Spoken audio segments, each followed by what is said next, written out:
राजस्थानी कर्मचारी चयन बोर्ड से बड़ी खबर, जहां बोर्ड ने जारी किए हैं 2 भर्तियों का नतीजा। महिला पर्यवेक्षक, आईसीडीएस और आंगनबाड़ी के पेंडिंग रिजल्ट आज जारी कर दिए गए हैं। नॉन जोइनर की जगह पर सिलेक्शन के रिजल्ट आज जारी कर दिए हैं। तो देखिए, राजस्थान कर्मचारी चयन बोर्ड से इस वक्त की बड़ी खबर, बोर्ड ने जारी किए हैं 2 भर्तियों का नतीजा, जिसमें महिला पर्यवेक्षक, आईसीडीएस और आंगनबाड़ी के पेंडिंग रिजल्ट आज जारी किए, जिसमें नॉन जोइनर की जगह पर सिलेक्शन के रिजल्ट आज जारी कर दिए गए हैं। तो देखिए, आज बड़ी खबर राजधानी जयपुर से, जहां राजस्थान कर्मचारी चयन बोर्ड से इस वक्त की बड़ी खबर, बोर्ड ने जारी किए हैं 2 भर्तियों का नतीजा। महिला पर्यवेक्षक, आईसीडीएस और आंगनबाड़ी के पेंडिंग रिजल्ट जारी कर दिए गए हैं, जिसमें नॉन जोइनर की जगह पर सिलेक्शन के रिजल्ट भी आज जारी किए गए हैं।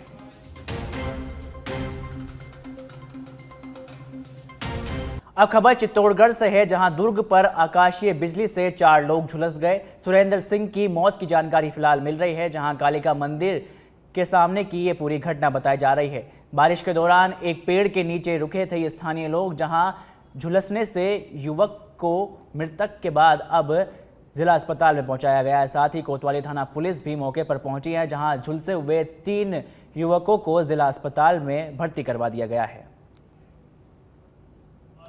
शाम को बारिश होने से करीब 4 बजे की घटना है।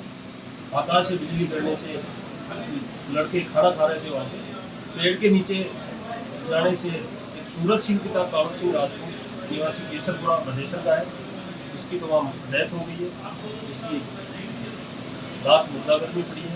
बाकी 4 लड़के घायल हुए हैं। घायलों में पिंटू कुमार धाकड़ है, संजय कुमार जो वैष्णव है, बबलू शर्मा है और विपुल प्रतीक, इनके मामूली चोटें हैं। क्या अग्रिम कार्रवाई रहेगी? अग्रिम अभी इलाज जारी है। बारां जिले का अस्पताल का माहौल आज हंगामेदार रहा, जब मुआवजे की मांग को लेकर परिजन सहित समाज के लोगों ने जमकर प्रदर्शन किया। मुआवजे की मांगों को लेकर सहमति नहीं बनने पर मृतक के चाचा फांसी का फंदा लगाकर पेड़ पर बैठ गए, जिसके बाद भाजपा के युवा नेता प्रशांत विजयवर्गीय द्वारा समझाइश कर मामले को शांत करवाया गया। फिलहाल मृतक के परिजन व समाज के लोगों की मांगे मान ली गई है और प्रदर्शन को स्थगित तौर पर स्थगित कर दिया गया है। जहां बता दें कि समाज सेवी अंशुल व्यास ने बिजली विभाग द्वारा सुरक्षा उपकरण उपलब्ध नहीं करवाने का आरोप लगाया था।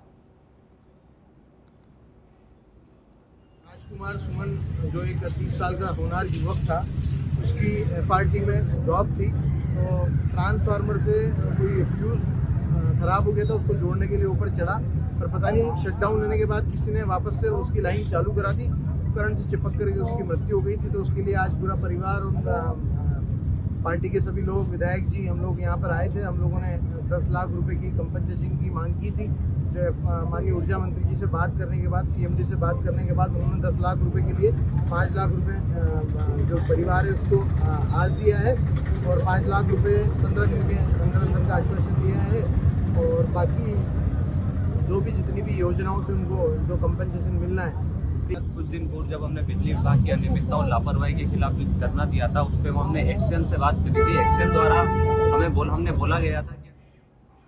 जालोर के बीनमाल से खबर, जहां अवैध शराब की तस्करी पर पुलिस की बड़ी कार्रवाई देखने को मिली है। पुलिस ने 2 पिकअप ट्रोलर से अवैध शराब पकड़ी है, जहां अंग्रेजी शराब के 413 कार्टन बरामद कर 3 आरोपियों को गिरफ्तार कर लिया गया है। शराब तस्करी में प्रयुक्त दोनों पिकअप वाहनों को भी पुलिस ने जब्त कर लिया है। पकड़ी गई शराब की बाजारी कीमत फिलहाल 60 लाख रुपए आंकी जा रही है। बड़ी चालाकी से आरोपी ने फर्जी मेमो भी बनवा रखा था, जहां पुलिस ने नाकाबंदी कर आरोपी को धर दबोचा है। जोधपुर तो श्रीमान एसपी साहब जालोर के निर्देशानुसार ऑपरेशन भोकाल और मिशन मदमतन के तहत बीनमाल पुलिस द्वारा कल देर रात को 2 पिकअप ट्रोलर में कुल 413 पेटी अवैध अंग्रेजी शराब परिवहन करते हुए 3 लोगों को गिरफ्तार किया गया है। जब्तशुदा शराब की अनुमानित कीमत लगभग 60 लाख रुपए है, जिसमें डीग जिले के पहाड़ी क्षेत्र के ग्राम पंचायत बनवाड़ी में एक ग्रामीण को अधूरी सड़क की शिकायत करना भारी पड़ गया, जहां ग्राम निवासी दिलीप सिंह ने जिला कलेक्टर उत्सव कौशल के सामने सड़क निर्माण कार्य की अनियमितताओं की शिकायत दर्ज करवाई, जिसके बाद सरपंच के परिवार के सदस्यों ने उनकी जमकर पिटाई कर दी। आपको बता दें कि जब कलेक्टर उत्सव कौशल गाँव बनवाड़ी में अंत्योदय संबल शिविर का निरीक्षण करने पहुंचे, इस दौरान दिलीप सिंह ने शिविर में अधूरे सड़क निर्माण की समस्या उठाई और कलेक्टर ने इसकी जांच की मांग की है। साथ ही उनकी शिकायत से नाराज सरपंच के भाई रफीक और कुछ लोगों ने कलेक्टर के जाने के बाद दिलीप पर हमला कर दिया। मारपीट में दिलीप को गंभीर चोटें भी आई है। साथ ही पीड़ित दिलीप सिंह ने इस घटना की शिकायत दर्ज कराने के लिए जोहरा थाने का रुख भी किया। उन्होंने पुलिस को बताया कि सड़क निर्माण की शिकायत के कारण सरपंच के परिवार ने उनसे बदला लिया है। पुलिस ने मामला दर्ज कर फिलहाल पूरे मामले की जांच शुरू कर दी है।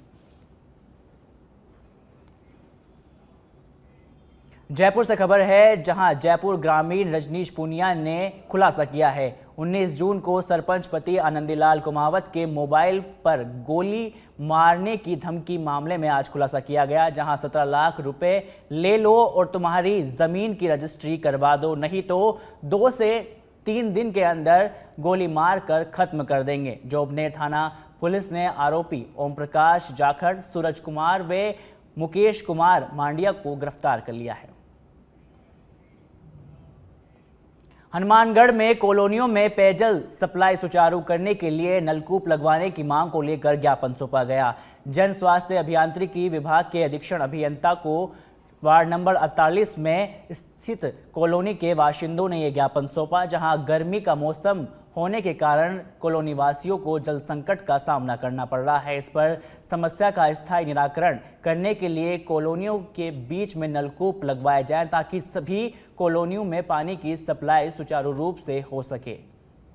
आज हम वार्ड नंबर 48 से एससी साहब के ऑफिस में हमारे वार्ड नंबर 48 की colony Bhatner, pink city first 2, Laxmi Nagar, Ganesh plaza, इन सभी में पानी की आपूर्ति के लिए आए हैं।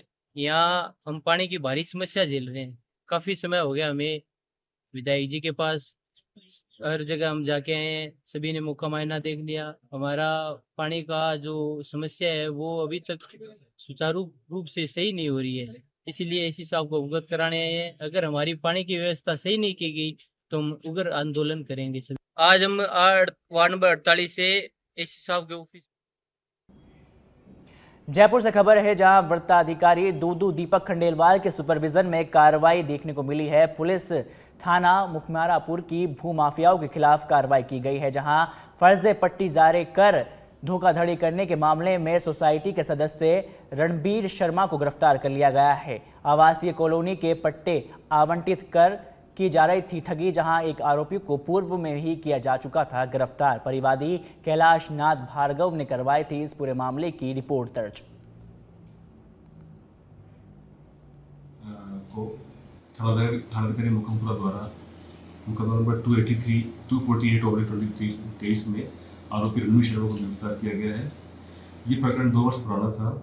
इस प्रकरण में परिवादी कैलाश भार्गव ने यह आरोप लगाया था कि उसने गोल्डन पार्क मेला योजना के अंदर 10 प्लॉट जो कि 5300 वर्कर्स करीब थे वो खरीदे थे, और वहाँ जाके जब उसने देखा तो वह प्लॉट एक और कागज था। इसका प्रकरण दर्ज किया गया और इसके अध्यक्ष विशंबर को पूर्व में।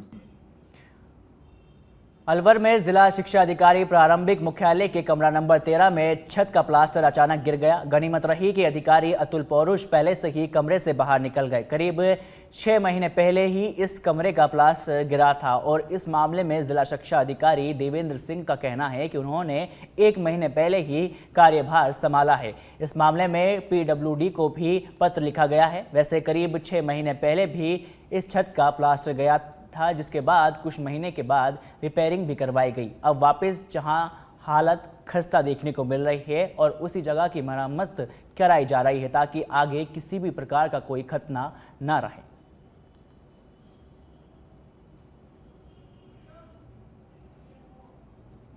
हमें अचानक आवाज आई थी, यहाँ पे सीट पे ये मसाला गिरा हुआ था। जब मालूम हुआ सीट पे सर खड़े हो गए भाग गए थे, इतने में अचानक गिर गई। ऊपर छत पे से क्या गिरा? प्लास्टर गिरा है? प्लस्तर रोड़ियाँ गिरी थी, रोड़ी गिरी। लेंटर। कौन बैठते हैं यहाँ पे? अतुल जी बैठते हैं यहाँ पे, क्या है वो? संस्थापन अधिकारी। अच्छा, सीट भी टूट गई क्या? हाँ, थोड़ी सी हैंडल मुड़ गया।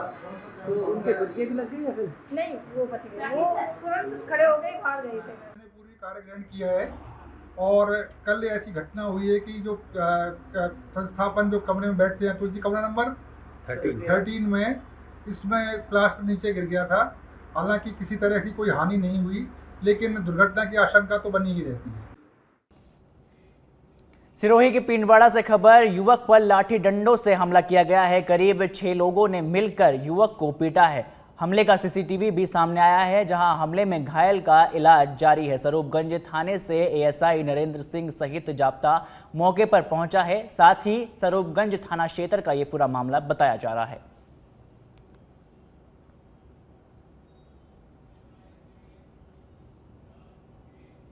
चूरू के सरदार शहर में राष्ट्रीय लोकतांत्रिक पार्टी के जिला अध्यक्ष मदन ढाका ने तहसील प्रशासन पर लापरवाही के आरोप लगाते हुए जल्द कार्रवाई नहीं होने पर उग्र आंदोलन की चेतावनी दी है। 9 सूत्रीय मांगों को लेकर पार्टी द्वारा तहसील कार्यालय के सामने 30 दिनों तक धरना प्रदर्शन दिया गया था। प्रशासन से हुई वार्ता में अधिकांश मांगों पर सहमति बनी थी और 7 दिन में समाधान का आश्वासन भी मिला था। ढाका ने कहा कि अधिकारी और कर्मचारी अब समस्या की समाधान की बजाय अब आमजन को टालने और धमकाने की भाषा से बात कर रहे हैं। देखिए, सरदार शहर की व्यवस्था को लेकर पिछले महीने 1 महीने तक लगातार हमने यहाँ पर धरना दिया था और 9 सूत्री मांगों को लेकर, जिन पर यहीं बैठकर तहसीलदार महोदय के सामने हमारी सहमति हुई थी। 9 मांगों में से 2-3 मांगों को छोड़कर किसी काम को धरातल पर नहीं उतारा है। उसी के विरोध में हम आए हैं और आज इनको ज्ञापन दिया है। ज्ञापन के माध्यम से अवगत करवाया गया है। सरकारी जो कर्मचारी है वो राजकार्य में बाधा उत्पन्न करने का, मुकदमा दर्ज करने की धमकी देते हैं, काम के लिए बोलते हैं तो 2 दिन का टाइम दिया है। अगर 2 दिन में नहीं होता है तो रोड जाम की चेतावनी दी है। इस दौरान अगर कुछ चौमू से बड़ी खबर, जहां कालाडेरा में विवाहिता की संदिग्ध हालतों में मौत हुई है। पीहर पक्ष ने पति पर लगाया है हत्या का आरोप। पीहर पक्ष ने न्यायालय में मांग की है। साथ ही पुलिस पूरे मामले की फिलहाल जांच में जुट चुकी है। रायथल से कोई सूचना मिली थी कि रेखा वाइफ ऑफ राजेंद्र, इसकी संदिग्ध परिस्थितियों में मृत्यु हो गई। मैं और डिप्टी साहब मौके पर पहुंच गए। परिवारजनों को भी, इसके पीयर पक्ष को भी बुला लिया गया है और डेड बॉडी को यहाँ मोर्चरी में शिफ्ट करवा दिया गया है। एमओबी और एफएसएल टीम को भी घटनास्थल का निरीक्षण करवा दिया गया है। अभी पोस्टमार्टम मेडिकल बोर्ड से करवाया जा रहा है। लड़की के पिताजी ने दहेज हत्या का रिपोर्ट दी है, मामला दर्ज किया जाएगा। और अभी अजमेर शहर के मुख्य रोडवेज बस स्टैंड पर यात्री की जेब से 50,000 रुपए की चोरी हो गई। सूचना पर थाना से sub inspector Giriraj, constable Sumit Saharan, Mukesh और अभय सिंह घटनास्थल पर पहुंचे, जहां टीम ने तत्परता दिखाते हुए बस को रुकवाया और उसमें सवार सभी यात्रियों की गहन तलाशी ली गई। हालांकि तलाशी के बावजूद भी पुलिस को कोई सफलता हासिल नहीं हुई। जहां फिलहाल पुलिस अज्ञात आरोपी के खिलाफ मामला दर्ज कर चुकी है और फिलहाल सीसीटीवी कैमरों के आधार पर चोर की पहचान की कोशिश जारी है। एक शोरूम से वो गाड़ी वाला है, उसको एक्सीडेंट हो गया था, उसको छोड़ के आया था। अब उसके छोड़ने बाद में यहाँ आए, बस में बैठने था। अब बस में मेरे बैग के अंदर डाल दिया था। बैग में भी उसको लेने जा रहा था, वो मैं अंदर से भीड़ में से पैसे निकाल लिया सर, दोनों जेब से। इधर 500 जेब में था, 200 नोट इसमें से। कितने रुपए थे और वारदात कहाँ पर? उसमें हमारे कम से कम 50 में से थोड़ा लमसम 200 से 500 पैसे निकल गए हमारे जेब से किराए भाड़े इसमें। बाकी 50 है इसमें पर। अच्छा, कहाँ पे वारदात हुई? अब केगड़ी जा रहे थे हम, बस में बैठी। वारदात अजमेर बस स्टैंड है सर, इधर बस स्टैंड में बैठा सर। उसके बाद हमारे तिजारा पुलिस ने मोबाइल चोरी के मामले में एक आरोपी को गिरफ्तार कर लिया गया है। थानाधिकारी महेंद्र सिंह यादव ने बताया कि अज्ञात चोर घर में घुसकर 2 स्मार्टफोन व अलमारी से 40,000 रुपए लेकर फरार हो गया। मुखबिर की सूचना पर पुलिस ने कार्रवाई की और आरोपी को गिरफ्तार कर लिया गया है।